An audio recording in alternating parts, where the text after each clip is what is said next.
Mapagpalang umaga po sa lahat. Sa lahat ng mga tao sa online, God bless you. Pagpalain tayo ng Panginoon. Happy Sunday, amen? At salamat tayo sa Panginoon dahil buhay pa tayo. Okay, samahan niyo ako sa aklat po ng ang pamagat po ng ating pag-uusapan ngayon, ang babaeng naging haliging asin. The women in the mountain become salt. Genesis chapter 19 verse 12 up to 26. Okay, habang hinahanap pa niya, ako na lang ho. At sundan na lang ninyo. Nakita niyo na ba chapter 19? Sinabi ng dalawang panauhin kay Lot, magmadali ka, isama mong lahat ang iyong mga anak at iba pang kamag-anak na nakatira sa lungsod na ito. Umalis na kayo rito, sapagkat gugunawin na namin ang lungsod na ito, pinakinggan ni Yahweh ang mabibigat na sumbong laban sa mga taga Sodoma at Gomora. At pinapunta kami, yun, ni Yahweh upang wasakin ang lungsod na ito. Verse 14,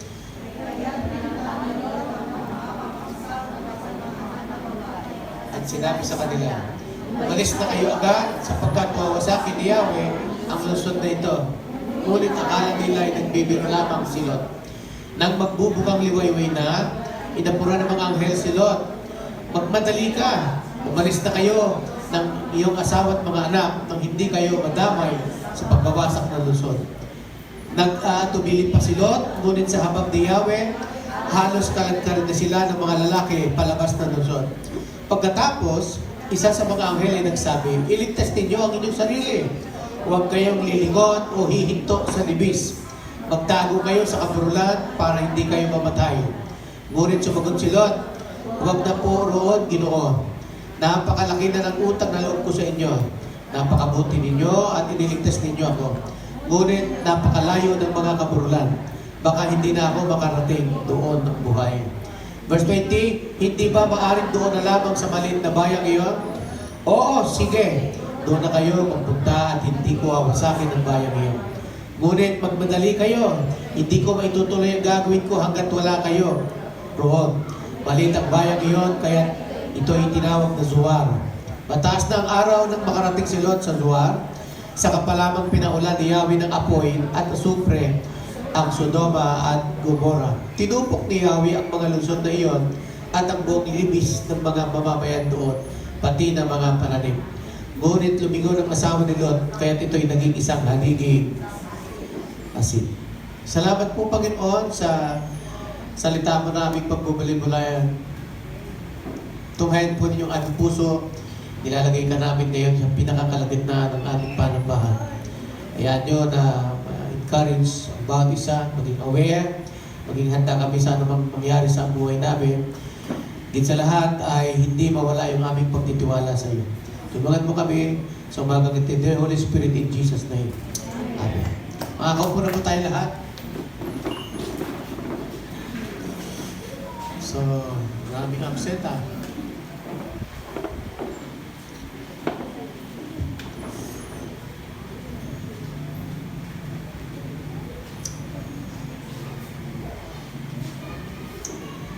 Okay, habang pinag-aaralan ko po yung kwento ni Lot ay... Sino nga si Lot? Pamangkin ni Abraham. So, si Abraham ang pinagmulan ng lahi ng Israel. Pero hindi naman siya talaga totoong Hudyo. Actually, galing siya sa lugar ng Caldeo. Yan po ay Iraq sa panahon niya. Kaya Muslim yung background niya.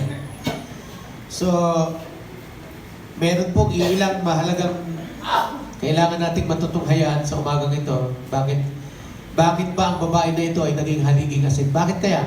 Alam niyo, mag-research ko siya, ay hanggang ngayon pala, meron po palang lugar, isang lambak, isang valley sa lugar na yun. Sa pagitan po siya ng Dead Sea, tsaka Mesopotamia, parang ganyan. At hanggang ngayon, meron pong malaking lumpo ng parang bato na diretso, na parang tao.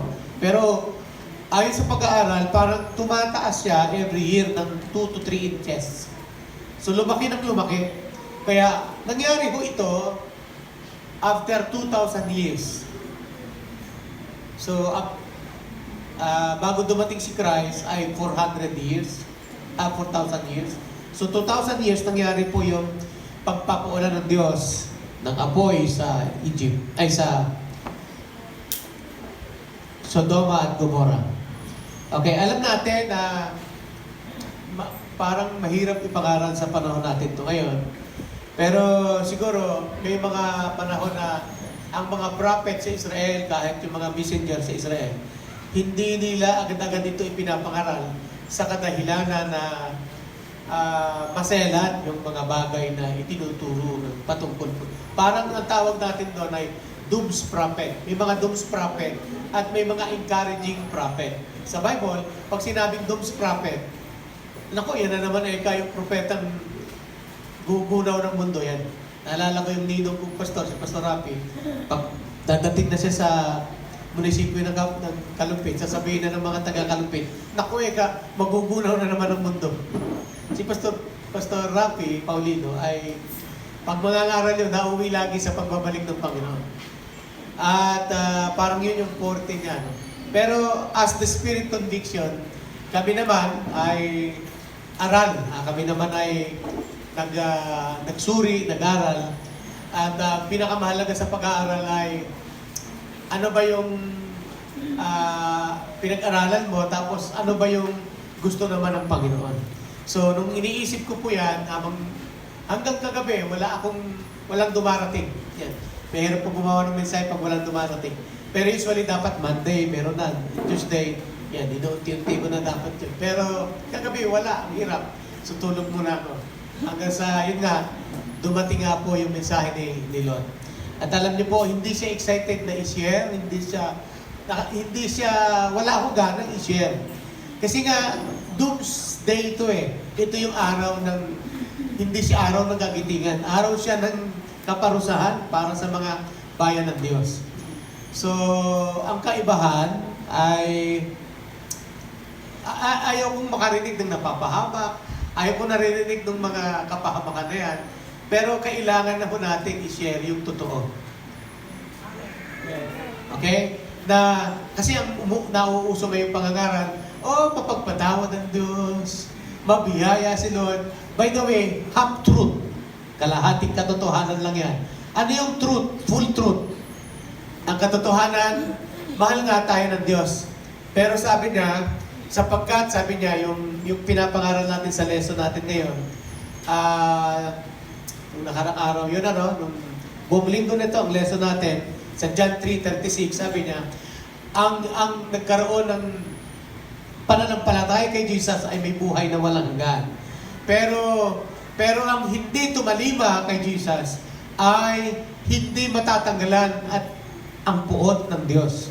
So meron pa ring kapahamakan na naghihintay sa mga taong hindi talaga kumilala sa Diyos. So mamaya babasahin ko po sa inyo yung huling talata bago tayo magtapos. Pero basahin ko muna ang 2 Timothy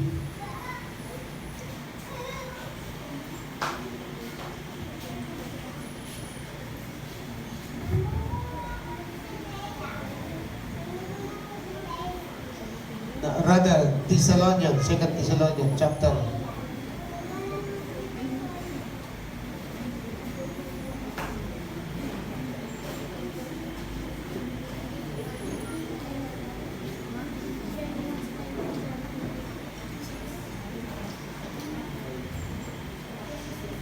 2, verse 7 to 12. Nandiyan ba, mami? 2 Thessalonians. Thessalonica. Ayaw. Balitan ng mga salita. Okay. Okay, pwede ba tayong magbasa ulit? Ngayon pa man ay palihim na siyang gumagawa ng kasamaan at mananatiling ganyan hanggang di naaalis ang humahadlang sa kanya. Kung maalis na ang humahadlang, mahayag na ang suwail. Ngunit pagdating ng Panginoong Jesus, papatayin niya ang suwail sa pamamagitan lamang ng pag-ihip at pupuksain niya ito sa pamamagitan ng kanyang nakasisilaw na liwanag. Yung chapter 2 ng 2 Thessalonians, tumutukoy po sa sa kaparusahan na gagawin ng Diyos. Sabi mo nga, kaparusahan. Kaya ayaw ko pag-usapan ito eh. May kasamang katatakutan, may kasamang conviction, pero sana wag ho niyong misinterpret. Kailangan lang nating pag-aralan. Kasi ang daming kumakalat ngayon na pangangaral na lahat naman ng tao ay ligtas. Sabi nila, ang lahat ng mga tao ay hindi mapapahamak. Pero kahit yung John 3:16, yung puso ng Bible, ay nagsasabi, iba, very easy, di ba? Sa bahay na lang. Ang iba, Christian din ako, pero ayaw pa din. Sad to say, hindi ganyan yung full truth and the whole truth. Okay? Kaya kailangan natin yung ginagawa natin may effort. At mamaya, pinapaliwanag natin bakit tayo nag-iinganyo na excited tayo i-share sa iba. Kasi sabi ng Bible, kailangan natin sagipin ang iba sa dilim at sa kamatayan. Sabi ng Bible, mamaya, babasahin natin yan. So, ang tinutukoy ni Pablo sa 2 Thessalonica ay patungkol po ito sa mga lumilitaw na suwain, the man of the lawlessness. Dahil lilitaw talaga yan sa huling araw. Yung man of lawlessness ay siya po yung may akda ng lahat ng rebellion, lahat ng pagtanggi, at kukuhanin niya yung kanyang atensyon ng buong mundo at gagawin niyang sa kanya sumamba ang mga tao. Pero nais kong maging aware tayo na hindi tayo dapat malintang. Okay? Sabi niya, taglay niya ang kapangyarihan ng Satanas, gagawa siya ng lahat ng uri ng mapanlinglang na mga himala at kababalaghan. Take note siya, the man of lawlessness, ay gagawa ng mga, sa paglitaw niya, sabi niya, meron siyang power. Sabi mo nga, power. Meron siyang kapangyarihan, meron siyang panlilinlang o deception. Diretso, ganda. Gagamit siya ng lahat ng uri ng pandaraya sa mga mapapahamak. Lahat lahat. Sabi mo nga, lahat. Lahat ng pandaraya. Ibig sabihin, ngayon, hindi mo na alam kung ano yung tunay at 295 lang, di ba? 295, di ba? Yung mga suot natin ngayon, di ba? Ang daming mga fake, di ba? So, maraming mga pandaraya sa mga mapapahamak, sa mga taong ayaw umibig sa katotohanan na makakapagligtas sa kanila. Okay? Okay, diretso lang. Dahil ayaw nilang tanggapin ang katotohanan. Take note, ayaw nilang tanggapin ang katotohanan. Mimo, imagine mo, may tao pa pala ho ngayon na ayaw tumanggap ng katotohanan. Basta ako, dito na ako nagising. Basta ako, wala naman ho, akong, sabi niya, madalas nating maririnig. Ako naman ho, walang ginagawang masama. Yung talamak na talamak, ako naman po hindi nakakalimot. Hello. May narinig na kayong ganyan? Ang tingin nila sa sarili nila ay maayos din sila. Di ba? Parang, the fact na may sakit ka, hindi ka maayos. Di ba? The fact na actually, bakit ang buhay mo'y ganyan? Hindi ka maayos dahil magiging maayos lang ang buhay mo. Pag dumating ka na kay Jesus, dumating si Jesus sa'yo, ay ayusin niya ang buhay mo. Okay, sabi niya, ayaw nilang tanggapin ang katotohanan. May mga tao pala ngayon, di ba, minsan sa mga simbahay natin, nandoon na, alis pa. Di ba? Naririnig naman, nagbibingi-bingihan. May sasakyan naman, di maka-attend. Di ba? Nandyan lang sa tabi, nagbibingi-bingihan at dumadating yung panahon na yung mauubos yung, parang nagkaroon na siya ng kalyo sa tenga. Okay? Hahayaan ng Diyos. Ano gagawin pala ng Diyos sa mga tao ganyan? Na nakakarinig pero hindi makarinig. Nakakakita pero hindi makita. Sabi niya, time will come, hahayaan ka na lang ng Diyos.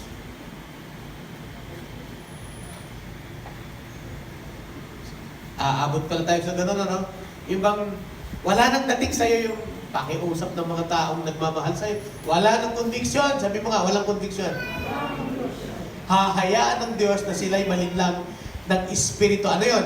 Espiritu ng kamalian. Spirit of error. Punong-puno ng error ngayon. Tingnan nyo tingin sa akin. Okay. Sample. Sabi mo nga, sample. O kilala nyo si Kibuloy. Nagkakagulo na ako ngayon dahil sino daw ang dapat tumanggap ng 10 million? Ako, mahaba pong kwento ito. Alam nyo bang si Kibuloy nagsimula sa tama? Pero ngayon, para naman siya may tama. O, di ba? Bakit? Kasi nga ayaw niya na magpukorek Pag ang tao nagkapera, nagkaroon ng salapi, malaking salapi, kasunod yan, impluensya at kapangyarihan. Di ba? Alala niyo yung kwento ko sa inyo? Abe, namimili ng tilapia. Ang namimili ay maraming ginto sa kamay. Nakaganyan. At may bangos. Kaya sabi niya, magkano dito, magkano dito? Kunyari, ginaganon-ganon niya, pero yung mga singsing at alahas niya, mga bracelet, ang pinakikita. Magkano dito, magkano dito? Eh, nainis po yung nagtitinda. Yung kanyang mga ginto. Di ba nung araw, mga ginto nandito? Sabi, gumiti siya na ganyan. Alin ka na?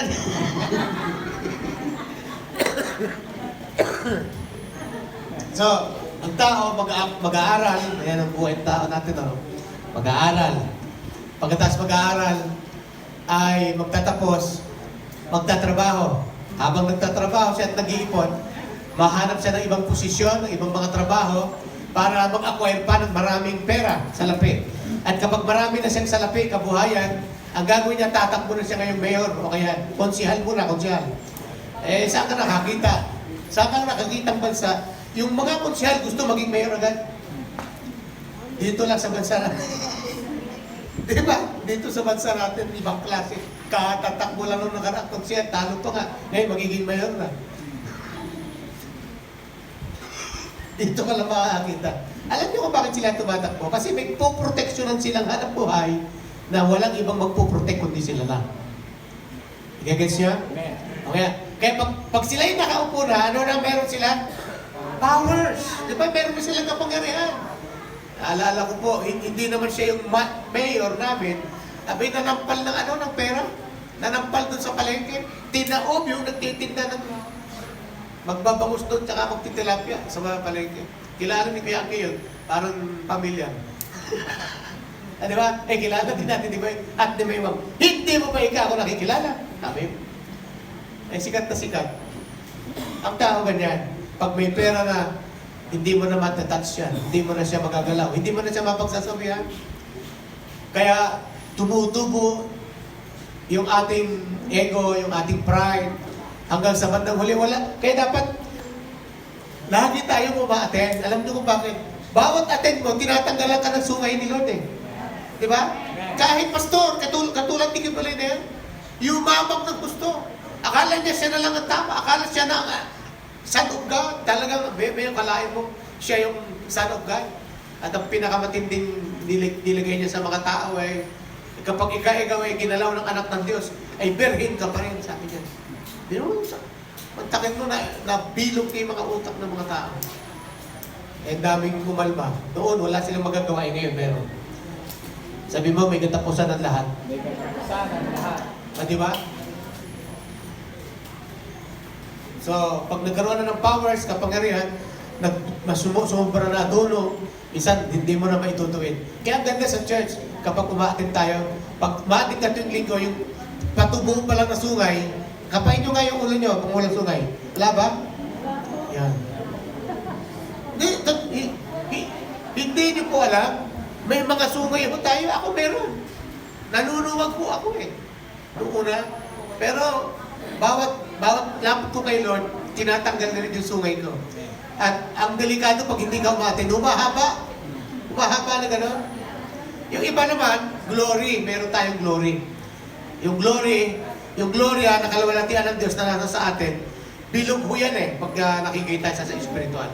Nakikita ng mga demonyo at mga anghel. Di ba? Yung gloria na yan, kapangyarihan ng Diyos sa atin, nababasag mo yun, kaya maano yan eh, mahabang ganyan. Bilog siyang ganyan. Pag nagalit ka na napipigtas, nagiging sungay. Subukan nyo. Kaya gulat ka, hindi nakakapagtaka, kagagaling lang sa church, nagmumura na. Yung sumakay sa tricycle, hindi sinuklian ng magandang bayad, hindi nagmura, di ba? Nagalit. Puto kung sintang mo. Di ba? Dumating sa bahay, walang ulam, nagalit. Di ba? Hello? Kaya yung glory na nasa atin, nawawala yun. Kaya dapat lagi tayong umaattend sa gawain, sa church. Pirmi. Kasi yung tumutubong sungay na yan, isang araw, muntik na akong makasuwag. At totoo yan. Abay, akala ko yung matino ako, akala ko yung mabait ako eh. Pero umabot pala doon sa ganun hindi yata tama yung ginagawa niyo sa akin. Di ba nanunood ka? Hindi tama yung sinisigawan niyo ako. Hindi tama yung ginagawa niyo sa akin. Di ba parang ganyan? Pero habang tayo nakikinig sa salita ng Diyos, tinatanggalan tayo ng mga pangsuwag yung sungay natin. Amen? Amen. Ako, aminado ako. Pero kayo, maamin ba kayo? Amen. Actually, marami yung nagkasungay dito, hindi natanggalan. Lumipat na lang ng ibang susungayin. Natawag si Tay. Hindi. Hello? Kaya napakahalaga na nagpapaayos tayo sa ating mga pag-uugali. Kasi darating yung araw, nagiging powerful tayo, katulad ni Kibuloy, makapangyarihan. Dati mahirap na naman siya. Di ba? Dati mahirap lang siya. Ngayon, ganyan yung Christian eh. Dati mahirap na siya, nagpapapray siya, nagkaroon ng kabuhayan. Gusto, tulungan nyo kami, wala kaming kabuhayan, wala kaming ganito, ganyan. Then pinag-pray naman natin. Then, gumanda na buhay nila, unti-unti. Unti-unti na rin inawawala sa church. Familiar kayo, no? Yan. Sabi mo sa katabi mo, ikaw na naman ang topic. Diba?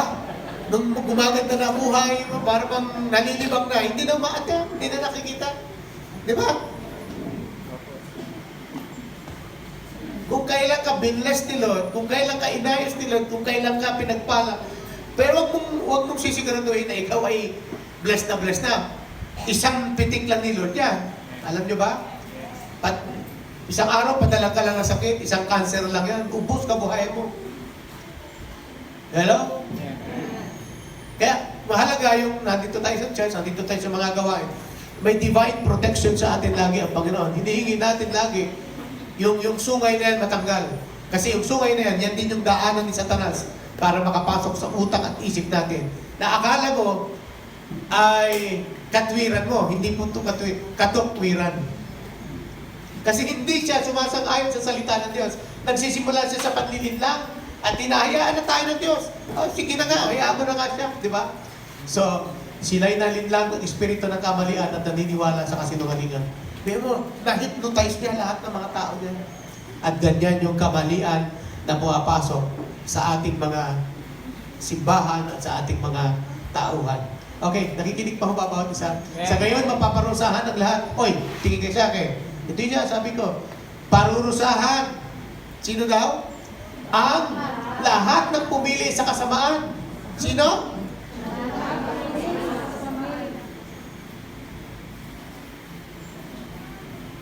Familiar po ako dyan. Alam niyo kung bakit? Anak po kasi ako ng pastor. At kumisan mga pastor din. Natatrap din dito, pati pastor. Kung ang pastor ay natatrap, lalo na yung mga hindi pastor o member ng church. Alam niyo kung bakit? Kasi tayo pumipili ng kasamaan. Alam naman natin masama, alam naman natin hindi maganda, pero mas pinipili natin yon. Yung bumabangga sa pastor, bumabangga sa... Ay nako! Wala, hindi mo problemahin yan. Alam mo kung bakit? Sino yung bumangga kay Jesus?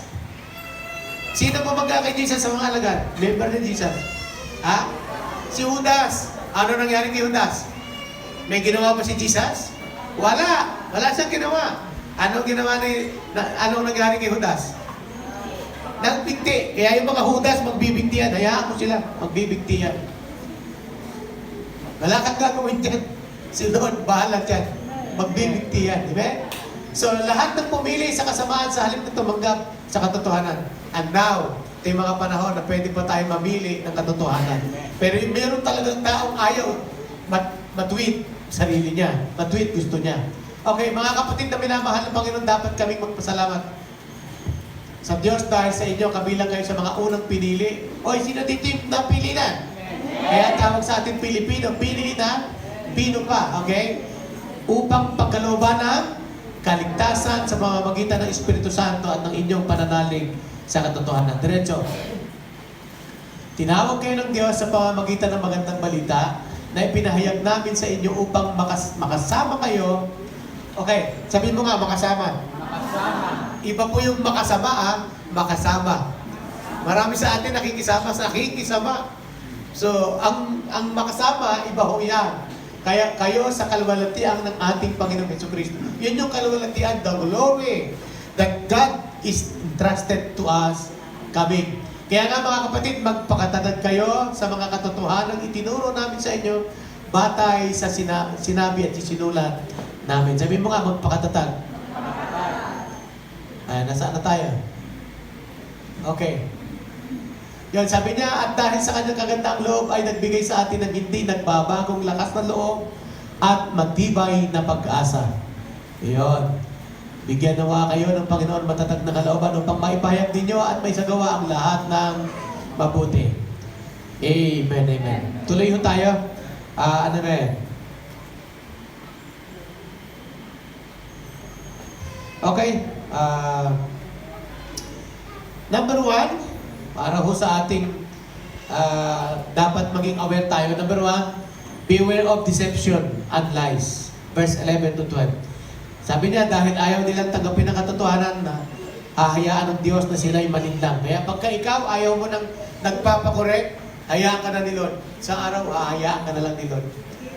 Hindi ka na magkakaroon ng conviction. Hindi mo na mararamdaman na ikaw ay nakukonvict o napapalalahanan. Sa ngayon, mapaparusahan ang lahat ng pumili sa kasamaan sa halip na tumanggap ng katotohanan. So beware, be aware. Sa Tagalog, pakaingat sa mga panlilinlang. Ang dami pong panlilinlang sa panahon natin ngayon. So, si Lot ay Christian, family siya ng Christian, pamangkin siya ni Abraham, pero nakapag-asawa siya ng un-Christian, unbeliever. Okay, larawan siya ng mga unbeliever. Pero, by the way, kahit na si Lot ay Christian, nagkaroon siya ng compromise, siguro naman kahit papaano nakaharinig ito ng gospel, itong asawa niya. Amen? Amen. Nakarinig siya ng may Diyos ang Israel, may nalalapit na katapusan, siguro naman mayroong conviction. At yung kanyang tahanan, yung naging anak nilang dalawa, palagay ko naman God-fearing din naman dahil kilala nila si Lot na may Diyos. Amen? Amen. Kaya hindi na matanggihan, sabi nga ni Jesus ng Bible, umabot na sa Diyos yung report na ang Sodom at Gomorrah na kinaroroonan ni Lot na pinili niyang puntahan at tirhan ay umabot na ang kasamaan. So, pag inaral niyo po, makinig ho kayo sa akin, ano ba ang larawan ng Sodom at Gomorrah sa panahon natin ngayon? Itong Sodom at Gomorrah, ito po yung kapatagan. Naalala niyo yung kwento? Si Abraham mayaman na, pero si Lot payaman na rin, di ba? So, si Abraham ay natuklasan niya, nagtatalo ang kanilang tauhan ni Lot. Sabi niya, hindi yata maganda na pamangkin, hindi maganda na magsama tayo. Mas maganda, habang bati pa tayo, maghiwalay na tayo. So, dumating yung panahon na hiwalay sila. Okay? At pinamili ni Abraham si Lot. At ang pinili ni Lot ay yung syudad, yung kapatagan. At ito nga po yon yung Gomorrah at Sodoma. Pinili na yon. Happy life. Diba? Happy life doon dahil ang lugar ng Sodom at Gomorrah, siya yung lugar kung saan ay ang mga tao ay labis-labis ang kasamaan. Okay, mamaya hindi ko kaya i-identify pero alam natin yung kung gaano kasama yung panahon. Ang kasamaan ng panahon ni Lot ay parang sa panahon din ni Noe. Noong nakaraan pinag-usapan natin si Noe, di ba? Pero ang kasamaan ng panahon ni Noe, ayaw nilang makinig sa pangangaral, ayaw nilang makinig sa simbahay at sa Bible study, ayaw nila ng cell group, ayaw. Tinan nyo subukan nyo. Mag-ayaho kayo, o kahit hindi nyo ipag-anyaya, maglagay kayo ng sugalan. Magsusugal tao kahit hindi mo pag-anyaya. Di ba? Pag may patay, may sugal talaga yan. Kung saan imposibleng wala. Di ba? Kasi hindi sila tatagat pag wala. Subukan mo mag-anyaya ng gawain, magliliwasan yan, mawawala yan. Subukan mo mag-aaral lang, mawawala tao. Di ba?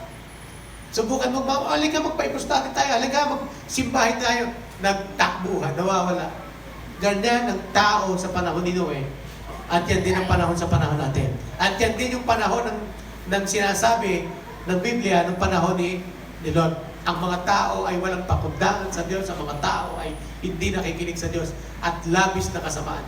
Alam niyo po, nung niresearch ko yan, yung pag sinabing Sodoma at Gomorrah, basahin niyo po, yung previous sa chapter 19, sa chapter 18, ayaw Pero may bisita siyang anghel, sabi ng Bible, gusto nilang kuhanin yung bisita ni Lot na anghel. Hindi nila alam na anghel, akala nila tao. Gusto naming makasiping. Ibig siping, mantakin mo yun, may bisita ka, kukuhanin ng mga standby. Pare, albor na, parang ganyan. At hindi sila pumaya, na hindi nila makuha yung anghel. Kaya lang, sabi ni Lot, ito yung mga anak ko, ito yung gusto nyo, ito na lang pagtripan nyo. Magaganda yung anak ni Lot. Pero hindi nila, alam nyo kung bakit? Sino yung mga tao na yun? Yun yung mga,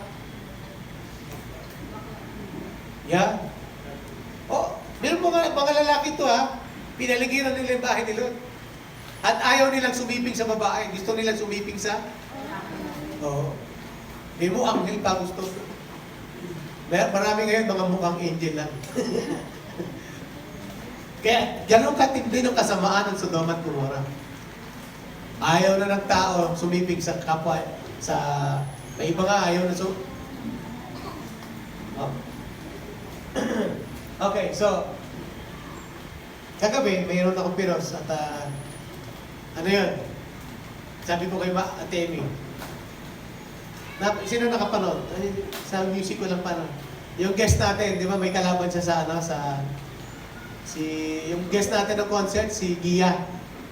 Yan, si Gia Marie, sumama sa The Clash. Yan. At na-eliminate siya kaagad doon sa second elimination. Pero ganda ng kinanta niya.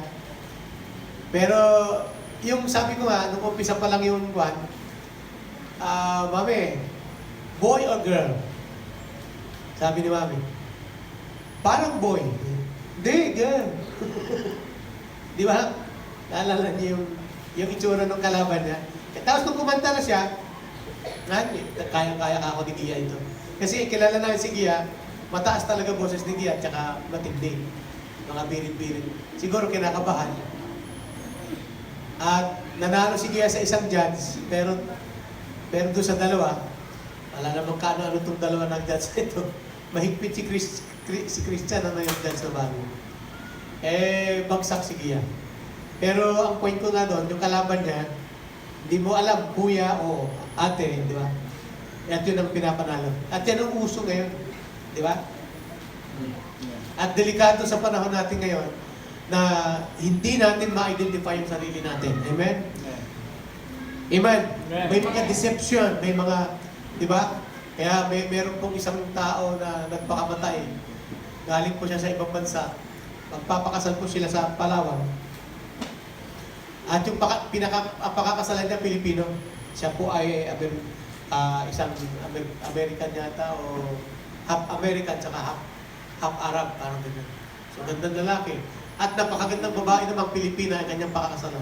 Pero kinabukasan po, nung pagkataas ng kasal, nagpakamatay. Alam niyo kung bakit? He discovered that his bride is not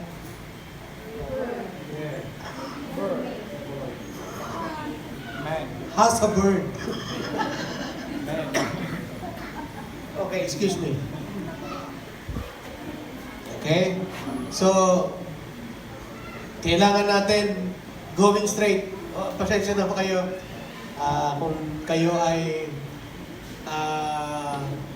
may mga baka ako'y makasakit sa iba, pero pasensya na po kayo, kailangan naman natin i-share at ilantad ang kamalian at kasinungalingan na ginagawa ng kaaway, di ba? Hindi lang sa form ng ganyan, kundi, di ba, minsan, di ba, yung babae, di ba, yung Pilipino, pag pupunta sa ibang bansa, galing sa Pilipinas, ay married, pagdating sa ibang bansa ay single. Yan. At nakakalungkot lang dahil, deception yan meron naman talagang gano'n na maganda pa rin kahit may asawa na may anak na, di ba? Ay, isang araw, nagkaroon ng problema yung isang babae na galing sa Cebu yata yan. Kung na-aware kayo, pinauwi ho siya ng embahada ng Pilipinas. At mismo si Undersecretary, anong pangalan nito? Ang nagpauwi. Alam niyo kung bakit? Starstruck Sabi niya, re-ripping ka lang dito sa Saudi. At nakakalungkot talaga na ganyan yung sa Saudi pala pag kaya kunyari ikaw lalaki ka, wala kang bigote, re-raping ka lang. Kaya yung mga lalaki ng mga Pilipino doon matitindi yung mga ano doon, nag-gym, kaya mag-iingat to kayo sa mga gym. Marami dyan ay so, hindi lang yung mga deception na yan, kaakibat niya ngayon, yung mga pinagtatakpan nilang mga kasinungalingan, kumakalat na rin kahit sa atin. Amen? Sabi ko nga, hindi natin problema yung unbeliever. Ang problema minsan, yung nasa loob na, pero hindi siya sold out sa gospel at yung liwanag ng gospel na sa kanya, hindi talaga totoo. Isang araw, yayanigin ng Panginoon yan, lalabas ang totoo. Right? Amen? Alam ba, sabi ng Bible yan, Hebrews chapter 11 yata yan, verse 31 o 41, parang ganyan. Last verse, sa huling araw, yayanigin ng Diyos ang mga bagay na nayayanig para maiwan yung mga bagay na hindi natitinag o nayayanig. Sino yung mga nayanig na? Pero nandito ka pa rin. Nanatili ka pa rin. Amen? Pero yung purpose ng pagyanig, hindi po yan para ikaw ay ilayo. Para i-purge ka. Para ikaw ay lubigin, ayusin, at gawing mabuti. Sabi ng Panginoon. Kaya yung mga trials, testing sa atin, hindi yan para ilayo sa Diyos. Gusto ng Diyos, ilabas yung totoo sa iyo. Amen? Pero dumating yung panahon, hindi ako naniniwala na hindi nakaranas ng gospel. Nakipag-bargain pa nga si Abraham, Lord, kung meron pong 100 na Christian dun sa lugar na yung Sodom at Gomorrah, di ba? Nakipag-bargain si Abraham. Kasi inaasahan niya si Lot ay Christian, baka sakaling nag-share, nag-testify, baka, sabi niya, baka may 100. Kaya lang sabi ni Lord, alang-alang sa 100, hindi ko gunawin ang Sodom at Gomorrah. Pero nalungkot po si Abraham, kasi wala palang 100. Meron bang 100 dito? Yan. Sabi niya, 90 na lang, Lord. Kaya nakipag-bargain si Abraham. Mula sa 100, naging 90. Alam mo po, saan sila umabot? Sa 10. 10 na lang. Sabi niya, Lord, wala ho talagang 20, walang 30, walang 10 na lang. Kung 10 lang yung Christian, bugunawin mo pa rin ba ang Sodom at Gomorrah?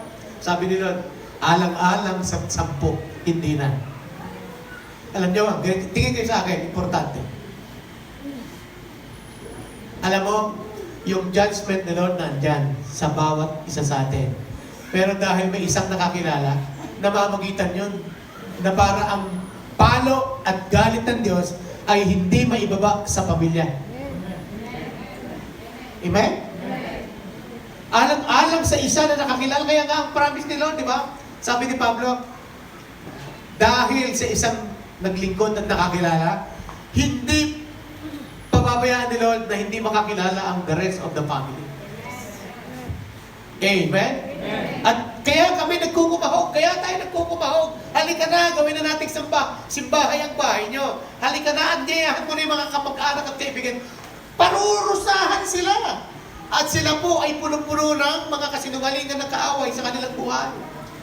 At ang hirap sa kanila, minsan, sinesharean mo na, hindi, ako naman ho kayo walang ginagawa, kalokohan. Ako po kayo hindi naman nakakalimot. The fact na lahat tayo nagkasala, sabi ng Romans chapter 6:23, di ba? Kailangan natin. So beware of lies and deception. Number 2, their teaching accompanied by signs and miracles. Paglitaw ng si Wael, sabi sa verse 9 and 10, sabi niya, taglay niya ang kapangyarihan ni Satanas. Powerful siya, sabi niya, gagawa siya ng lahat ng uri ng mapanlang, na mga himala at kababalaghan na sa Bible yun. Na yung mga demonyo na yan, yung mga espiritu na kumakalat sa ating, kasama natin minsan, may mga himala pa. Pero gagamit siya lahat ng ori ng pandaraya, sa pangapapahamak sa mga taong ayaw umibig sa katotohanan at makapagliligtas sa kanila. Number 3, their strategy is secret. Nasa ilalim yung kanilang mga sikreto. Pailalim. Sabi mo nga, pailalim. Ngayon pa man ay palihim na siyang gumagawa ng kasamaan. Verse 7, at mananatiling ganyan hanggang di naalis ang umahad lang sa kanya. Ano po yung umahad lang? sa kanya. Bakit hindi siya makalantad? Yung spirit of evil. Ano yun? Bakit hindi pa siya makapagayag yung demonyo na ito, ng espiritu na ito? Alam nyo kung bakit? Alang-alang sa kanyang mga anak na nandito. Meron pang mga Christian, meron pang mga anak ng Diyos na, di ba? Na hindi. Kaya kita nyo, yung mga batas na pinapasok sa bansa natin, divorce law, ano talaga to? Grabe to. Babarasuhin nila talaga to. Yung ginawang batas ng LGBTQI, alam niyo po yun? Pag hindi ka nagkasal sa kanilang hanay, ikukulong ka. Kami makukulong, mantakin mo yan. Kasi discrimination daw pag hindi sila ikinasal. Eh hindi nila alam, discrimination naman sa amin. May mo yung pastor sa Amerika, hindi lang gumawa ng cake, ikinulong. At nag-ano siya nagpiyansya na siya ng $1 million. Cake lang yung gagawin niya. Ganyan po yung batas na yan. Pinapaalam ko sa inyo yung kasamaan na lumalaganap sa panahon natin. Hindi nanganganak pero dumadami. Lumalaganap ang kasamaan. Nawala lang si Duterte ng sandali. Kumalat na naman ang mga droga at drugs. Ang dami na naman ngayong mga adik. Pag hindi ito naampat, baka pati aso adik na sa darating na mga panahon. Sorry sa mga nakikinig dito sa online people. Nung araw, isa kami sa mga nagrarally. Ginamit namin ng mga plaza ng Kalupit, ng Agunoy, anti-drugs rally campaign. Nagrarally kami, nag-concert kami. Sabi ni Mayor, sige mag-rally kayo dyan. Pambira.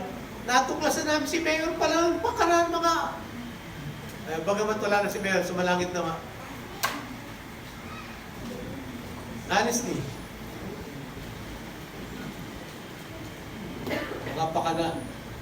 karamihan,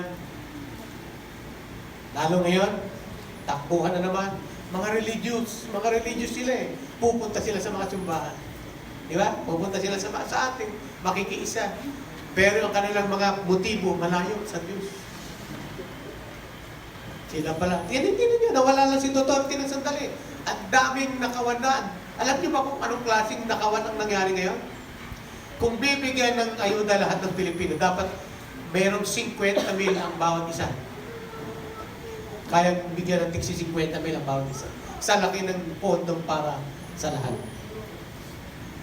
Kung gaano kalaki ng pondo na mauubos, kalahati ng pondo, 3/4 yata, ay tinatapyas para sa mga bulsa ng mga politiko na yan. Alam nyo ba, habang nakaupo tayo ngayon, 1 billion ang nauubos ng ano tawag dito? Flood control. 1 billion peso ang nauubos. Araw-araw yun Araw-araw, ayon doon sa report. Saan nakakarating yan? Flood control ang nagawa daw nilang flood control ay di umano yung 5,800 yata, ganyan. Pero pagkasabi mismo ni Bongbong na ganyan, ni Presidente, nung linggo na rin yung kasunod na araw, bumaha sa buong Central Luzon, pati kasama ang Maynila. Kala ko ba may flood control? Sa daming magnanakaw ko ngayon nakaupo. Aware po ba kayo?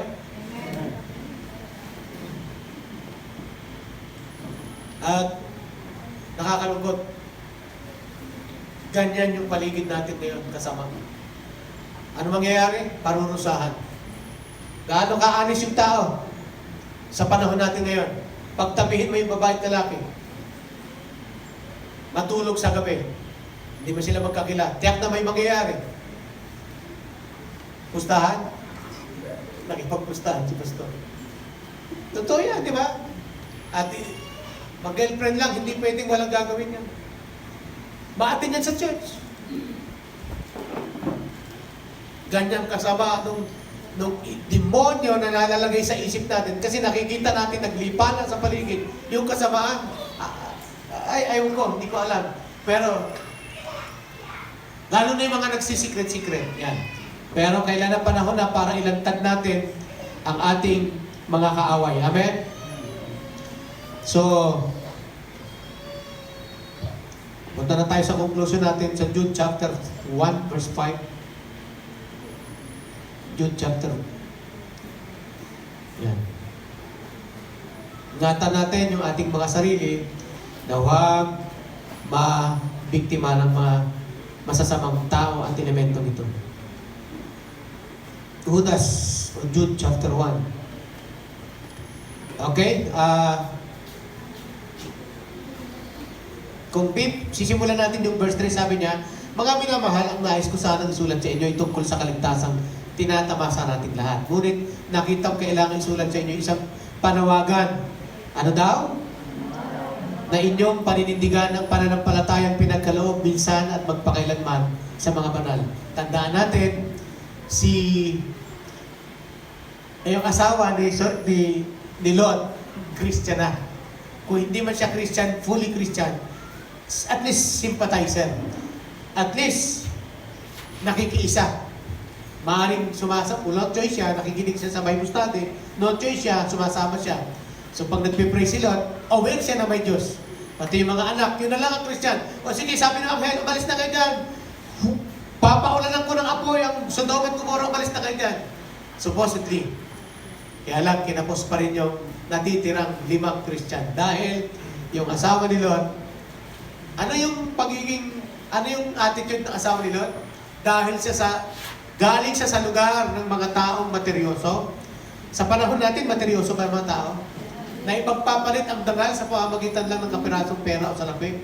Diba? Na ipapapalit yung boto sa pamamagitan ng pera. Diba? Lalo na yung mga huling gabi ng eleksyon, bago mag-eleksyon, doon bumabaha ng pera, diba? At nababago ang yan. So, ganyan yung panahon ng asawa ni Lot. At sabi niya, sana may pag-asa. Pero ang problema, kahit pa paano, dahil yung paligid mo'y ganyan, merong mga nakakalusot. Sa verse 4, sabi, sapagkat lihim na nakakapasok sa inyong samahan, ang ilang taong ayaw kumilala sa Diyos, binabaluktot nilang aral tungkol sa kagandahan ng Diyos, upang mabigyan katuwiran ng kanilang kahalayan. Ayaw nilang kilalanin si Jesucristo, ang ating kaisa-isang pinuno at Panginoon. Noon pa mang una, sinabi na ng kasulatan, ang parusang nakalaan sa kanila. Ay, take note, may parusang nakalaan. Amen? Sabi niya, nung una kasama niyo sila, hindi na naglalaro sa isip niyo, pero hindi ko nakalain sa isa, alam niyo na yun. Kasama natin sila. Nung una. Pero dahil umalis na sila, hindi na natin sila kasama. Bakit hindi natin sila kasama? Hindi na kasi natin sila kaisa. Saan? Sa pananampalataya at diwa. Ano yung kaisa? Yung kanilang mithi, yung kanilang buhay, hindi purely na namumuhay sa katotohanan. May tinatago. Kapag ikinukorek, magwawala. Sino dito kaya pag kinukorek nawawala? Kaya yung sungay, di ba? Remember? So, dati natin kasama. Tumiwala, gumawa ng sariling gawain, at nagbunyagi, abay ako bang napipintasan tayo, bang napipintasan? Actually, marami kasi sila. Kaya umabot yung panahon, kinali sila ng Diyos. At nakakalungkot, pwedeng mangyari pa rin yun sa panahon natin. Amen? At lumalambot ang puso ng Panginoon kasi yan ang turo natin. Pero may katotohanan. Tingin sa akin. Ito yung sign sa verse 4. Ayaw kumilala sa Diyos, binaluktot nila ang aral tungkol sa kagandahang loob ng Diyos. Tingin kayo sa akin. Ano daw ang ginagawa ng mga taong ito? Binaluktot ang aral ng kagandahang loob. The word grace. Sino yung mga tao na to? Na dapat pakaingatan? Yung nag-aaral ng grace. May dalawa tayong kasapi na natagay. Okay? Okay. At yung grasya na yon, hindi masama. Okay, ano po yung grasya? Ang meaning po ng grace o definition ay unmerited. Hindi mo ginawa na kagandahan. Wala kang ginawa, unmerited nga eh. Gawa yun ng Diyos yung grasya na ikaw at ako ay maligtas. Nagigets nyo? Wala kang participation. Parang si Kuya Jo, makasalanan, makamundo, lahat ng makasalanan. Pero nung binigyan siya ano ba, gumawa siya ng kasalanan dahil sa kasalanan ginawa niya, nakulong siya isang araw at dumating yung tinatawag na grasya. Nagkaroon ng pardon. Pero yung pardon na yon, hindi dahil siya mabuti siya magawa. Kasi makasalanan nga siya eh. Pinalaya siya. So yung tawag doon, grasya. Tama? At yung grasya na yon, si Jesus. Ngayon, paano nila dinumihan? Paano siya na-abuse? Tingin sa akin para makita nyo yung deception. Ganito sasabihin nila. Ang mga taong ito, yung mga aral nila, ganito. Alam nila, masama ito, masama ito, masama ito. Masama yung nangangalan niya, masama yung pakikiapit, masama yung pagkukulang, masama. Lahat ng ito kasi nangalingan ito, masama. Galatia chapter 5 verse 19, and 20. Sabi niya, hindi makakaila ang gawa ng laman. Karimari-marim na pamumuhay, pagsamba sa Diyos-Diyusan. Pakikita mo nga yung ganda. Yan. Galatians 5:19. Ayan yung mga masasama. Pero ang ginawa nila, hindi nila nasunod yung nakalagay doon. Ang ginawa nila, ang binago nila, hindi yung kanilang gawa, kundi yung kanilang gawa, sinang-ayunan nila para sumang-ayon yung kanilang, ay sinasabi nila, ang Diyos, ang Panginoon ay hindi mapanghusga. Hindi ikatay parurusahan ng Panginoon. Nasa Panginoon na ikatayo eh. At paano namang tama? Kaya kahit ikaw, anak ka na ng Diyos, pag nagkamali ka, anak ka pa rin ka ng Diyos. Mali. Pag nagkasala ka, anak ka ng Diyos, magsisi ka. Kasi kung hindi ka nagsisi, mapapahama ka. Yun yung mali doon. At nagiging extreme yung iba. Walang problema sa grace. Ang problema doon sa mga tao na very thin line eh, napakaliit lang ng konting-konting man lang. Pero delikado, pwede kang dalhin yan sa impyerno. Bakit? Katulad ni Kibuloy. Okay lang pag ako ang makiapit o kaya gumalaw ng babae. Okay lang. O kasi anak naman ika ako ng Diyos eh. Tama nga. Para pagtakpan yung ginagawa niya, hindi niya binago yung kasulatan. Ang ginawa niya yung paniniwala. Ikaw sumipid sa anak ng Diyos. Yun. Kaya yung mga naniniwala sa grace na yan, may mga pinagtatakpang kasalanan yan. Ako, maniwala kayo sa akin. May mga tinatagong kasalanan. Ayaw pa ayos, ayaw pa tuwing. Pero sabi ng ating pinag-aralan, sabi niya, hindi makakaila ang mga hilig ng laman. Ano yung hilig ng laman? Actually, yung kasalanan ng Sodom at Gomorrah, extreme na hilig ng laman. Yan po yung extreme na hilig ng laman. Sobra doon. Yung sex orgies doon ang nagaganap. Alam niyo yung sex orgies? Yung pagtataling ng tao sa higit sa 2-3 hanggang sa isang 10. Doon nagaganap. Yung lalaki sa lalaki, babae sa babae, doon nagaganap sa Sodom at Gomorrah. Hilig ng laman. Pakikiapit. Ano yung pakikiapit? Alam na natin yan. Kahalayan. Ano yung kahalayan at kalaswan? Baka magalit sa akin si Lord, Pero magalit na ako kayo sa akin, pero ito yung purpose ko. Huwag magalit sa akin si Lord. Amen? At huwag niyo ako sisihin, Pastor, hindi mo pinangaral sa church natin yan. Ayan po, akasulat po yan sa Biblia. Hindi maikakaila ang gawa ng hilig ng laman, pakikiapit, kahalayan, at ang kahalayan po, may asawa ka na, nakikipaghalayan ka pa sa iba. Okay? Kalaswaan. Alam niyo naman po yung malalaswa, di ba? Malaswang suot, malaswang pananalita, malaswang... Yan. Alam niyo yung malaswa, no? Hello? Wala kang kumikibo. Alam niyo yung malaswa? Yan. Yung sobrang malaswa. Ngayon mga tao hindi na alam yung malaswa, no? Laswa kasi sa Bisaya, pagkain yun, laswa. Bulag lang. Bulag lang dito yung laswa. Okay. Alam mo na yung malaswa, di ba? May asawa ka na o kaya nakikipag-flirt. Yan. Let's go. Next verse. Yan. Pagsamba sa Diyos-Diyusan. Yan. Pangkukulam. Ano pa? Pagkapuot sa isa't isa, di ba? Alam nila yun eh. Pinagtatakpan. Pag-aaway-away. Hoy. Hello? Yung mga nag-aaway-away sa pamilya, di ba? Nagkakainggitan. Pagseselos, di ba? Hindi yan sa Diyos. Sabi niya, pagkakagalit. Sino dito yun?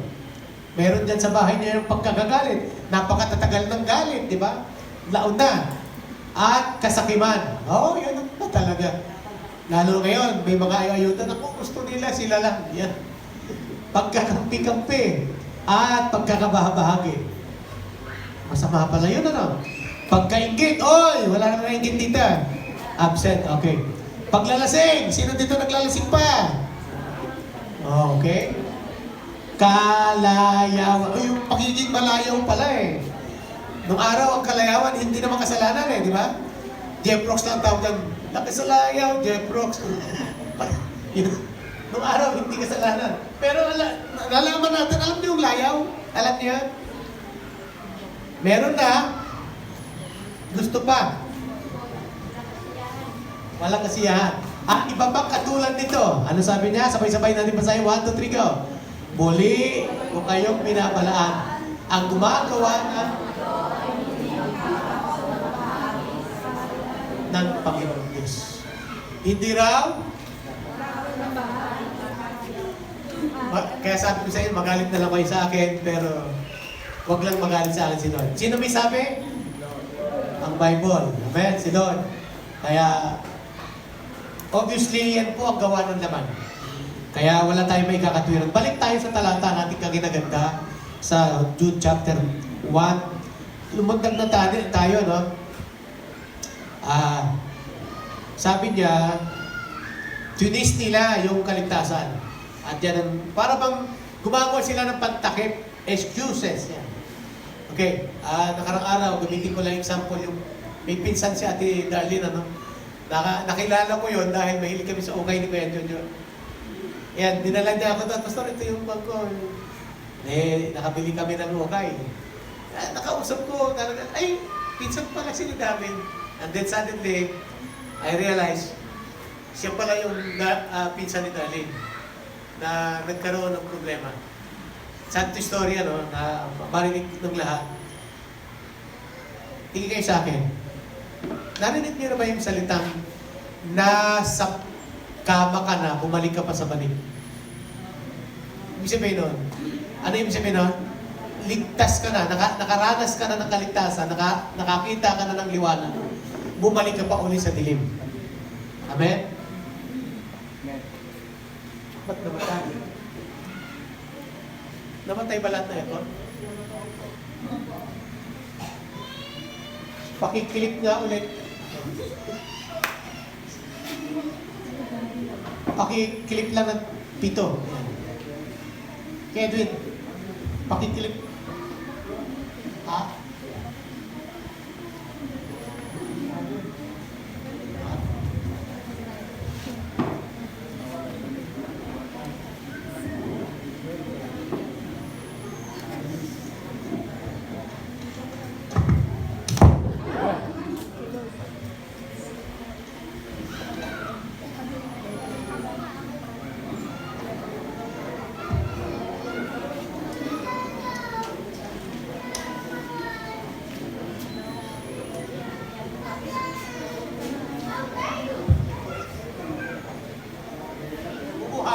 Nabuhay ba?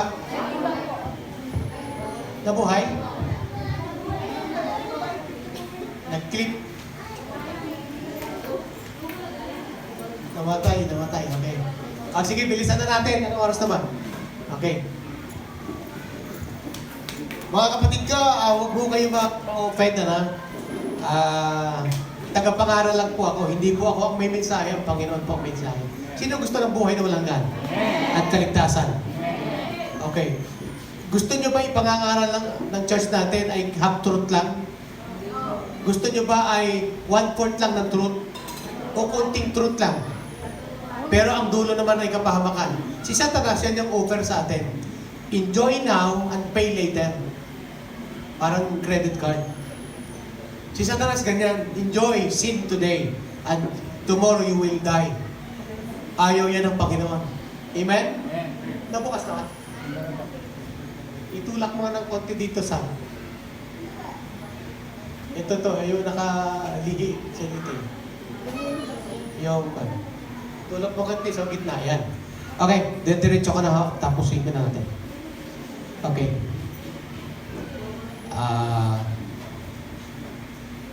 Ano yan ha? Okay. Diretso na tayo. Sana ba tayo nagtapos kanina? Sa verse? Okay, sa verse 6, simulan natin sa 6 ano.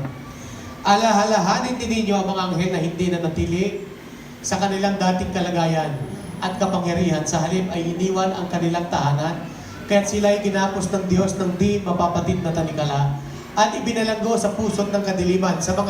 Ang lahat ng mga anghel na naging mga demonyo, hindi lahat po ay nagapos, yung iba'y nakawala. At yan yung mga nagwawala dito, naghahanap ng damay. Sabi mo nga, naghahanap ng damay. Pero huwag tayong pasisilat, huwag tayong papakasiguro. Kailangan natin manindigan. Sabi mo nga, kailangan manindigan. Ginapos daw sila ng Diyos ng di mapapatid na tanikala at ibinilanggo sa pusot ng kadiliman hanggang sa sila'y hatulan sa dakilang araw ng paghuhukom. Okay? Verse 6 ba yan? Verse 7, sabay-sabay. Alalahanin din ninyo na ang Sodom at Gomorrah, karating lunsod, ay nalulong sa kahalayan ng hindi karaniwang pagnanasa ng laman. Kaya sila ay pinarusahan sa apoy na di namamatay bilang babala sa lahat. Verse 8, ganyan din ang mga taong ito. Dahil sa kanilang mga pagitain ay dinungisan nila ang kanilang sariling katawan. Hinahamak nila ang kapangyarihan ng Diyos at nilalait ang mariringal na anghel. Verse 9, kahit si Miguel na pinuno ng mga anghel nang makipagtalo siya sa diablo tungkol sa bangkahin Moises, ay hindi nangahas gumamit ng paglapastangan. Ang tanging sinabi niya, parusahan ka naman ng Panginoon. Verse 10, ngunit, sabay-sabay basa.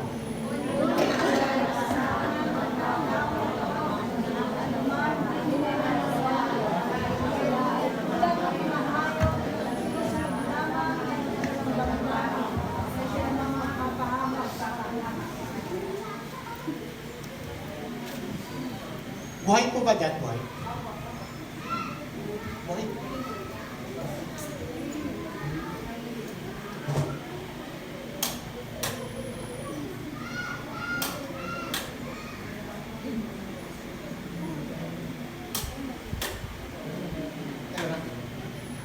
Wala.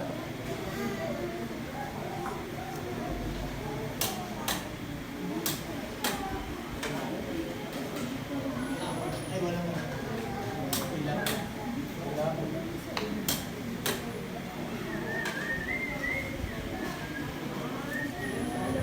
Ito lang, meron din siya.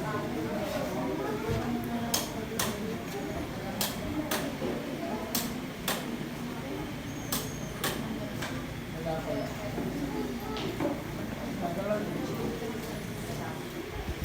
Meron. Sige, tapusin na lang natin. Diyan ang ilaw, meron.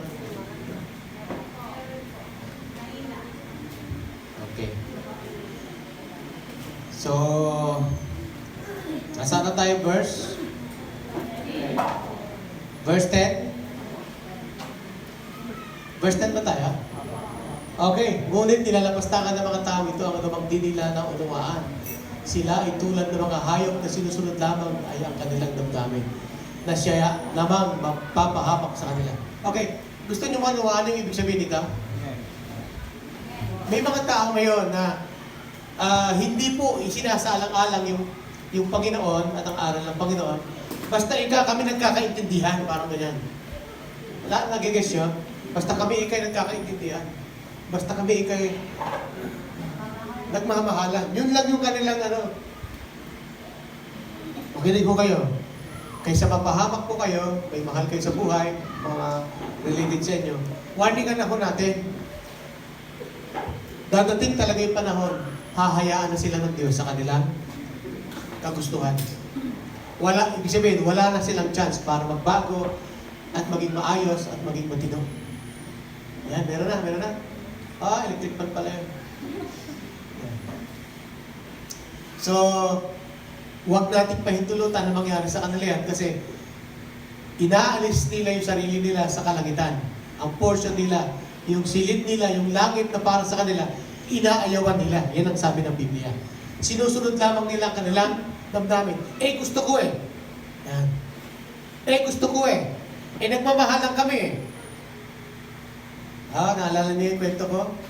Pinipigilan ng isang babae yung kanyang anak. Anak, bata-bata ka po, huwag ka mo mag-asawa. Nay, mag-aasawa na ako. Sinabi na ngayon mag-aasawa na, bakit ayaw nyo? Sabi na, hindi pa pwede. Ilang taon ka ba? 3 taon ka pa lang, anak, hindi ka pa matuloy. Yun, di ba? Minsan, 11, verse 11 tayo ganda. Kaawa-awa sila, kakilakilabot ang sasapiti na pagkat sumunod sila sa halimbawa ni Cain, tulad ni Balaam, hindi sila nag-aatubiling gumawa ng kamalian dahil lamang sa salapi. Yan, may mga taong sumusunod dahil sa salapi.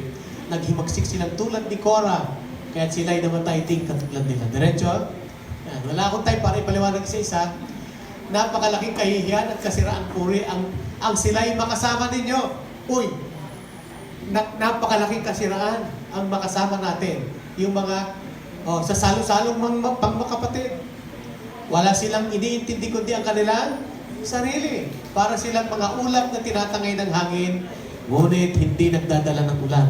Mga punong kahoy na binunot ng pati ugat at talagang patay na dahil hindi namumunga kahit sa kapanahunan.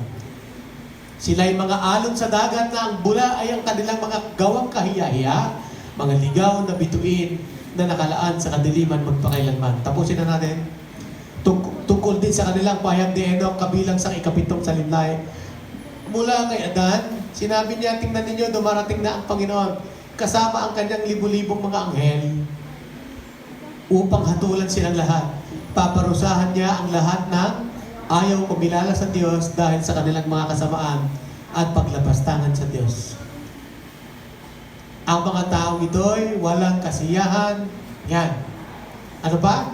Mapabintas, alipin ang kanilang masasamang nasa, mga mayayabang, at sanay na sanay manloko para makuha ang gusto nila.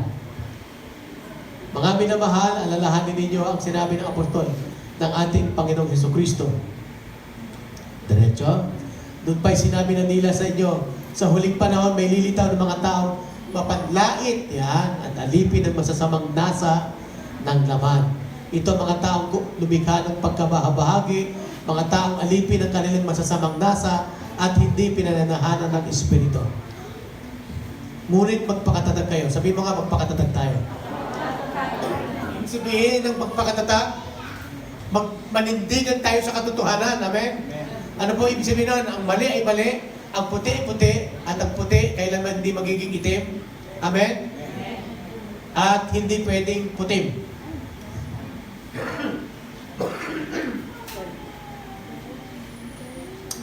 Sabi niya, magpakatatag, magpakabanal, na pananampalataya, manalangin kayo sa tulong ng Espiritu Santo. Diretso? Manatili kayo sa pag-ibig ng Diyos habang naghihintay kayo ng ating Panginoong Jesucristo na magkakalob sa inyo ng buhay na walang hanggan dahil sa kanyang habag sa atin. Meron pa? Kawaan ninyo ang mga nag-aalinlangan. Eto, dito ako papasok. Kung meron tayong ginagawa ngayon, yan, kaawaan. Yung mga doubters, yung mga hindi pa nakakapasok, kaawaan. Have mercy on them. Have pity on them. Sabihin mo nga, have mercy. Mahabag tayo. Kaawaan. Kaya pag naawa ka, di ba? Maraming dyan, nag-aalinlangan pa sila eh. Kaya hindi sila makapasok sa Panginoon. Pero kailangan nilang malaman. Amen? Sabi niya, diretso, agawin ninyo, ito yung matindi, agawin ninyo ang mga hahatulan sa apoy ng paghuhukom. Oh! Ang iba na may kaawaan ninyo ng may halong pag-iingat. Kasuklaman ninyo kahit ang mga damit nilang nadumihan dahil sa kahalayan. So, agawin, ano? Sabi mo nga, agawin natin. Kaya tayo nagsisimbahay, kaya tayo nag-i-invite. May kaparusahang darating. The judgment will come. The world will come into the judgment. The Lord is ready to burn the spirit. Matira matibay. Kaya, tingin kayo sa akin, ang parang panahon natin, ito yung panahon na parang ang mas maganda, damay-damay na tayo. Parang ganyan na, total, makasalanan naman lahat ng tao. Sino ba ikaw matino? Damay-damay na tayo. Yan. Pero, kailangan ito yung panahon na manindigan tayo sa tama. Mali, mali. Amen? Amen. Ang kasalanan ay kasalanan. Ang pagiging matuwid, yan ang kailangan natin. Amen? Amen. At ako, honest, naghanap kami, kahapon, nag-uusap kami ng mga remnant, mga kalalakihan natin. Nalulungkot kami na parang hindi yata ako tayo natadagdagan. Tapos yung nandito ay nababawasan pa. Eh, sino kaya kako ang next generation natin? At matahimik na matahimik kami kahapon. Hindi kami mapalagay. At yun ang nakakalungkot. Meron bang next generation yung isang ganitong gawain? No, so, if ever possible, dumating na ang Panginoon. Pero paano kung hindi pa? Di ba? So kailangan, may sumusunod ba sa yapak namin? Nakakapag-disciple ba tayo? Nakakapag-anyaya ba tayo? Nagagawa uli ng henerasyon ng susunod at magiging matuwid para sa Panginoon. Sino dito ang nagsasabing ako yung next generation? Amen. Na susunod sa yapak nyo, ang aming mga magulang, ng aming mga pastor. Sino dito nagsasabing ganyan? Kabataan ka. So walang ganyan next generation? O tatangay na lang tayo doon sa ginagawa ng kasalanan ng sanlibutan. At parang mas maganda gumawa ng kasalanan. At mapaparusahan. At sinasabi natin, mapapahiya ang pangalan ng Panginoon. Pero ako, sabi nga ni Joshua, as for me and my house, we will serve the Lord. Maninindigan ako hanggang sa huli. Amen? Amen. So, napakahalaga ng mensahe ngayon. The Lord is ready to purge. Isasala tayo sa mga pagtitiis, sa mga kapagsubukan, para manatili pa rin tayong pure. Di ba? Ang ginto ay nasasala at tinetesting para mapatunayang totoong ginto. Maraming sasama sa atin, magjo-join lang, pero hindi naman totoo. Yung mga bago ngayon lang dumating, nakita ninyo yung gospel. Gospel ng katotohanan. Gospel siya ng light. Kaya alam natin, pag mali buhay natin, ilalantad ng gospel. Kaya wala tayong gagawin. Nung nakarang linggo, pinalala sa atin, we need to be alive, alert, and aligned. So, ina-align na natin yung sarili natin. Amen? Pag mali, mali. Ayun, i-align mo na lang. Amen? Ang ano mangyayari sa mga buhay na hindi naka-align? Parang sasakyan, pag hindi naka-align yung motor, nasisira. Makakadisgrasya. Oh. Bakit hindi ka naka-align? Paano yung hindi ka naka-align? Ito yung vision ni Lord. Ito yung vision ng church. Saan ka nandoon? Baka hindi ka naka-align. Pag wala ka doon sa vision ni Lord, hindi ka naka-align. Tama? Amen. O, ito yung vision ng church, di ba? Ano vision ng church? To win soul and make disciple. Are you winning soul? Are you winning soul? Nakakapagpanalo ka ba? Anong ginagawa? Anong project natin ngayon? Nasaan na tayo ngayon? Di ba nagsisimbahay tayo? Sino nasa simbahay? O baka hindi ka naka-align? Sa araw, sisingilin ka ng Panginoon. Sa bahay, ganyan din eh. May vision yung tatay, dapat sinusuportahan ng anak ng asawa. Kasi dapat isa lang vision. Amen? Amen. So, pag may vision ng nanay, may vision pa tatay, vision yan. Dapat isa lang may vision. May vision. Ano mangyayari sa isang tao, dalawa vision? Double vision ang tawag. Duling. Yan diba? Double vision na, duling. Dalawa, dapat isa lang vision. Kung doon, di ba?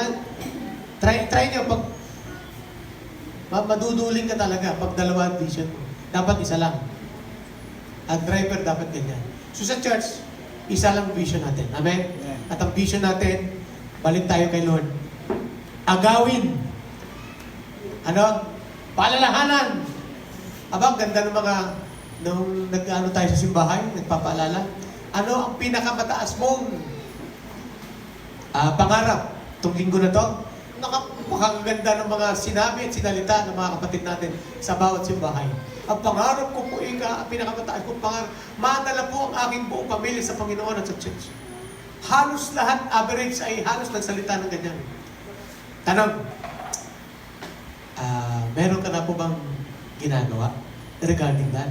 Nung nakaraang linggo naman, yung tanong natin, kung meron ka na lamang 24 oras, ano ang gagawin mo? Yun din ang sagot. Mangangaral na lang ika ako, sabi ni Sam. Mangangaral na lang ika ako, hindi na ako. Magpapasalamat na lang ako. Yung iba, mag-worship na lang ika ako.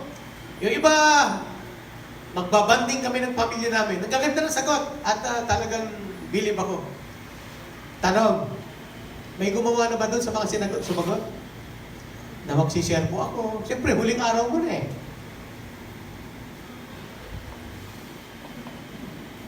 Madalang yung sumagot na gustong yumaman doon sa pinakamataas na pangarap.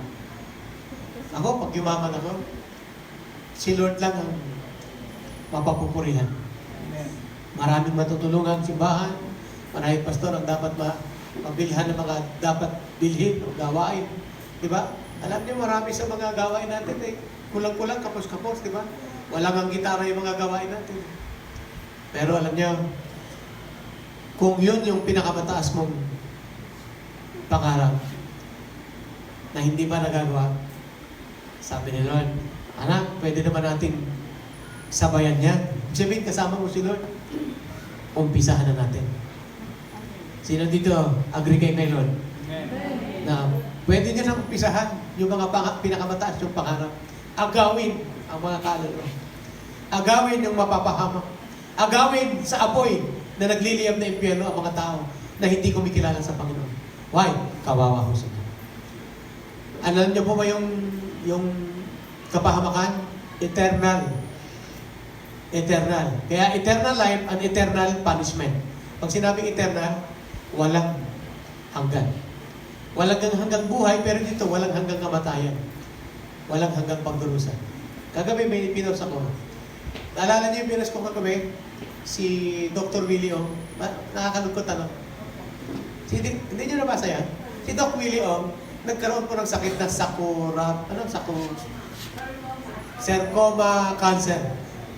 Kinikwento niya doon sa video niya, sa vlog niya. Hindi mo akalain na doktor siya at sikat na sikat. At marami siyang alam. Diba nga siya nga nagtuturo sa atin.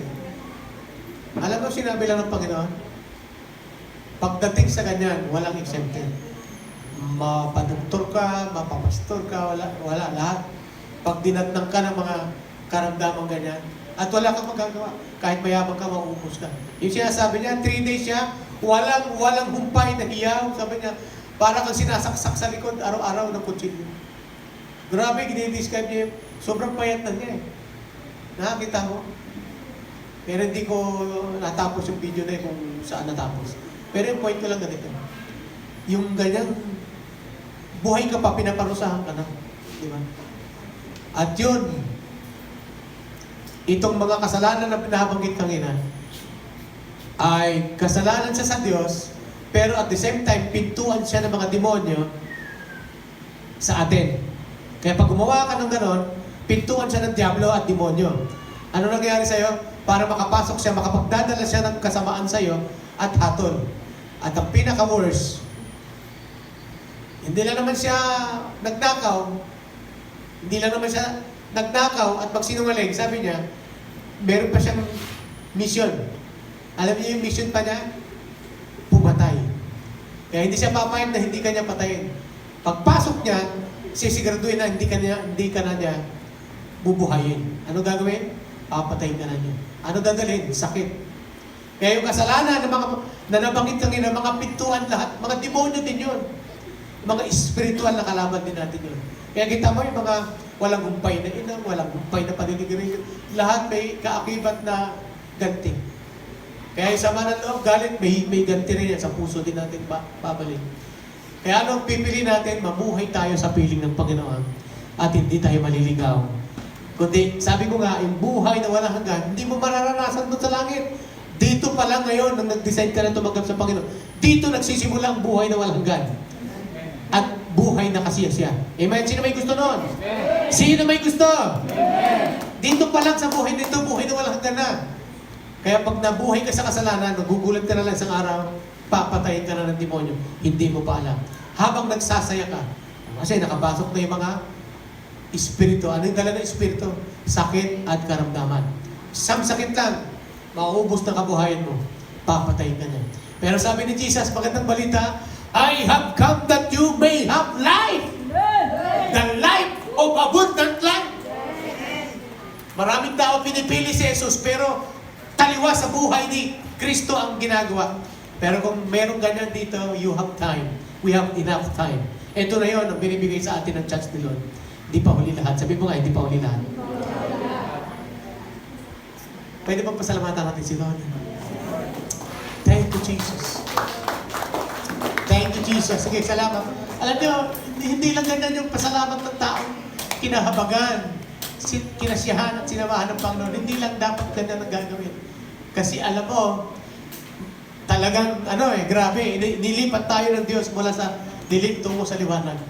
Kaya magsasaya ang isang tao, ang isang kaluluwa, sapagkat walang katapusan ang ginawa sa atin ng Panginoon na pagpapala. Amen?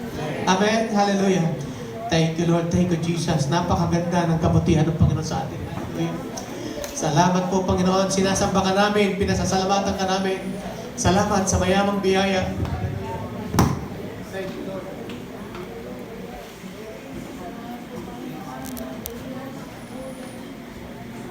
Hallelujah. Thank you, Lord. Kaya, wala akong tayong gagawin kundi maglingkod. Hallelujah. Wala tayong gagawin kundi piliin natin maging tagapaglingkod ng Panginoon. Hallelujah.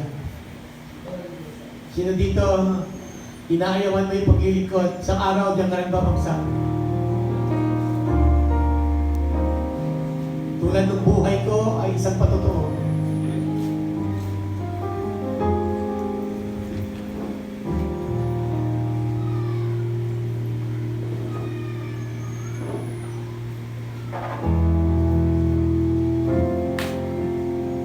Thank you, Jesus.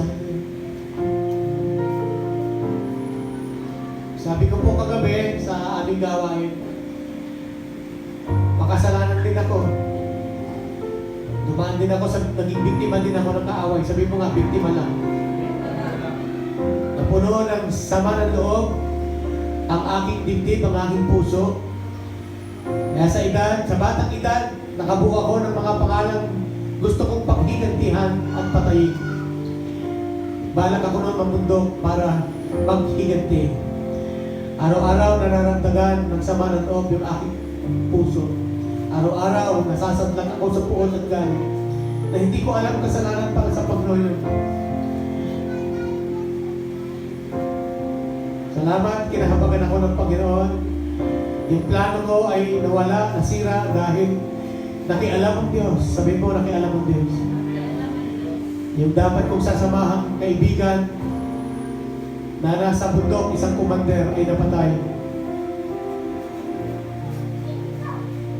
Kaya nawalan ako ng kontak sa mga NPA. Pero sa ganong kalagayan, hindi ako natiis ng Diyos. Nagpunta siya sa lugar ko para hanapin ako at baguhin yung puso ko na puno-puno ng galit, puon, sama ng loob. At kung ako ay matigas, pinaranas siya sa akin ang mga katigasan ng ulo na yan, bunga ng katigasan ng ulo. Pero mabuti ang Panginoon, mahal pa rin niya ako, tinahabagan niya ako. Hallelujah, salamat sa Panginoon. Eto ako ngayon, dating masama, galit sa mundo, galit sa mga tao, pinalitan ng pagmamahal. Wala na yung galit, wala na yung puot, wala na yung sama ng loob. Napakabuti ng Panginoon, hallelujah. Kaya pinasasalamatan ko siya. Ang gagawin ko ay maglilingkod lang sa Panginoon habang buhay, hallelujah. At tayo ay naging mensahero ng reconciliation. Bakit? Sino man ang gusto magbalik loob sa Panginoon, bukas ang langit para sa iyo. Bukas ang naghihintay si Kristo, hallelujah. Hallelujah. Kung alam mo, kung ikaw yun, kinakausap ka ng Panginoon. Hallelujah. Hindi na ako masama ang loob, hindi na ako galit, hindi na ako mamamatay tao. Sabi ng Biblia. Ako ngayon ay mapagmahal sa kaluluwa. Hinahanap ang kaluluwa, katulong ng mga tao, katulong ng mga pastor ang magagawa na naghahanap ng kaluluwa, umaagaw sa kaluluwa, na naliligaw ng landas. Hallelujah. Tulungan natin yung sarili natin sa Panginoon. Lapit tayo sa Panginoon. Hallelujah. Hallelujah. Thank you, Jesus.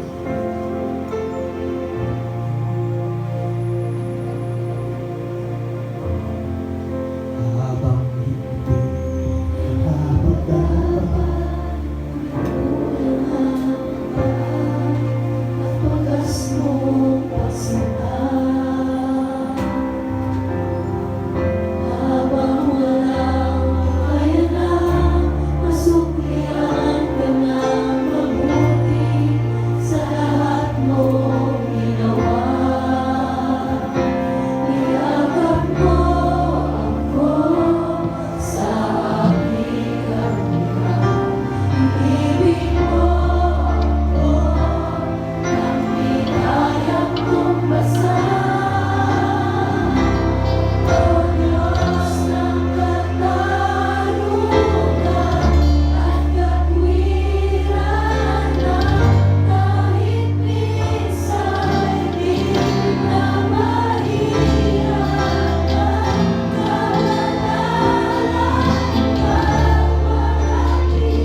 yung kanta, buhay na buhay sa atin. Kasi meron tayong karanasan, di ba?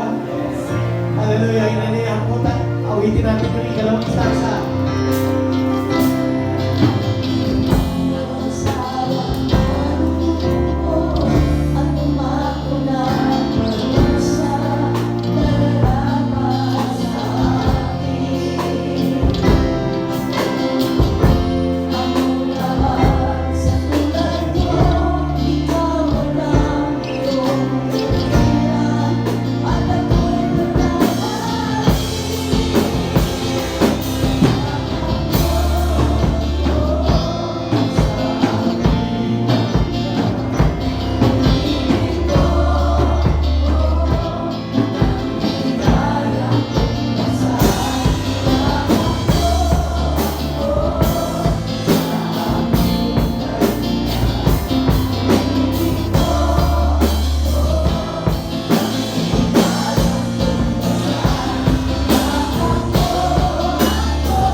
Para manalangin sa huli.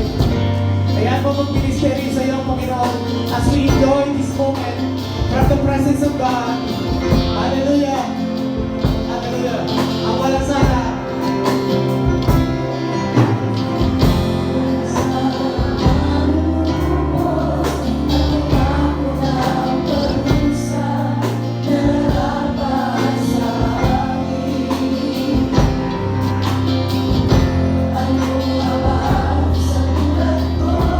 Ikaw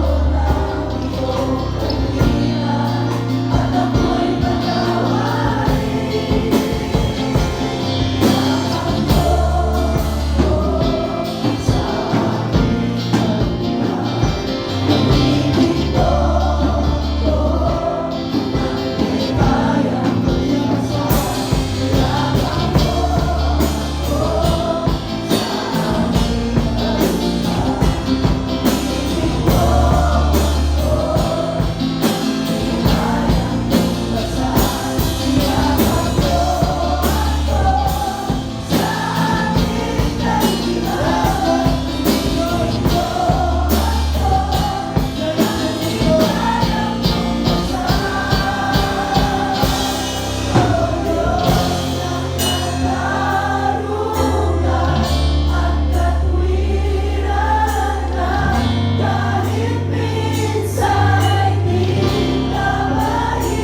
lumadlak sa kasamaan, Panginoon. Ang aming buhay ay lumalakad sa kasalanan ng Diyos. Subalit salamat sa mga tao, Panginoon, na nanalangin para sa amin. Salamat sa mga tao na patuloy, Panginoon, nagpapaalala para sa amin, O God. Ganyan din naman, Panginoon, dahil ito ay dinanas namin, O God. Pinaalalahanan mo kami, Panginoon. Maraming tao ngayon sa labas ng sambahan na ito, Panginoon. Umaaring na sa aming kalagitnaan, Panginoon. Namumuhay sa kasamaan. Namumuhay sa kadiliman, Panginoon. Maaaring hindi sa pakikiapit na pisikal, Panginoon. Pero may ibang Diyos na pinaglilingkuran, O Diyos. Ang aming dalangin, Panginoon, yung lakas na ipinagkakaloob mo sa amin ay gamitin namin, Panginoon, upang sila, Panginoon, ay dalhin sa iyong paanan, Panginoon. Sapagkat ayaw namin silang mapahamak katulad ng nais mo, Panginoon. Maaaring ito, Panginoon, ay mahal namin sa buhay. Maaaring ito, Panginoon, ay ang aming asawa, ang aming anak, ang aming kapatid o magulang, Panginoon. Lord, huwag namin hintayin na wala na kaming pagkakataon, O God. Hanggang may panahon, hanggang may oras, hanggang may lakas, Panginoon. Hindi lamang, Panginoon, pangako ang ginagawa namin. Ngunit nais namin gawin, Panginoon, na madala sila sa amin, sa iyong paanan, Panginoon. At nais namin, Panginoon, iwaksi ang lahat ng gawa ng kaaway sa aming buhay. Ang kayabanan, Panginoon, na hindi kailangan ng Diyos ay inaalis namin sa aming buhay. Na dumarating minsan na kahit na nakakilala na sa iyo, Panginoon, ay nangyayari sa aming buhay ito, God. Tulungan mo kami, Panginoon. Samahan mo kami, O Diyos, na magawa yung naisip mo para sa aming buhay. Gawin ang iyong kalooban, Panginoon. Dalhin ang mga tao sa iyong paanan, Panginoon. Dalhin at tulungan ang mga tao, Panginoon, na magbalik loob sa iyo, Diyos. Salamat po, Panginoon, sa iyong napakagandang mensahe. Pagpapaalala sa bawat isa sa amin, Panginoon, na hindi lamang kami ang tinatawag mo, Panginoon, kundi maging ang aming mga mahal sa buhay, na huwag kaming tagdan, Panginoon, ng anumang gawa ng kaaway, ng mga sakit o karamdaman upang kami magising, Panginoon. Ngayon pa lamang, Panginoon, sa iyong mga salita pa lamang kami ay nagising na, Panginoon, at nais namin gawin ang iyong kalooban, O God. Salamat po, Panginoon. Malwalhati ka, maparangalan ka, maitaas ka sa buhay namin sa bawat oras, sa bawat minuto, Panginoon. Luwalhatiin ka, O Diyos. Ito yung aming dalangin sa pangalan ng aming Panginoon Jesus. Amen. Hallelujah! You are blessed! You are blessed! Sa pagpasok at paglabas ng iyong tahanan, pinagpala ka na ng Panginoon. Tanggapin niyo yan in Jesus' name! Hallelujah! Walang sino man at malalagay sa mabigat na karamdaman ngayong lingkong ito. In the name of Jesus, sa loob at labas ng tahanan, kayo ipagpapala. Magiging uumapoy ang inyong pananampalataya. Lulusubin man kayo ng kaaway, hindi kayo maano. Ang anumang sakit karamdaman wari dumapo sa inyo ay matutunaw sa pangalan ng Jesus. Ipapahiya ng Panginoon ang lahat ng nagkakahiya sa kanya. Sa pangalan ng Jesus. In the name of Jesus, you are blessed. The Lord will bless you, the Lord will take care of you, and the Lord will make His face shine on you, and even to your businesses. Sa trabaho, sa hanap buhay, pinagpala ka ng Panginoon. Walang makakadaig sa iyo, walang makapagpapatumba sa iyo. Sabi ng Panginoon, in Jesus' name. Everybody say, Hallelujah. Sabihin mo din sa katabi mo, I am blessed, you are blessed.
ng mga tatay. Go to your respective groups kung saan lugar na papalalahan ang magkakamusta.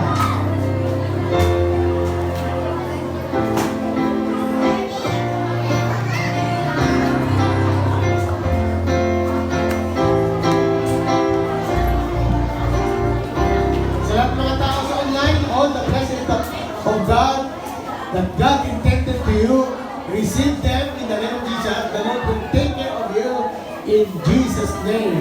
Amen. Amen.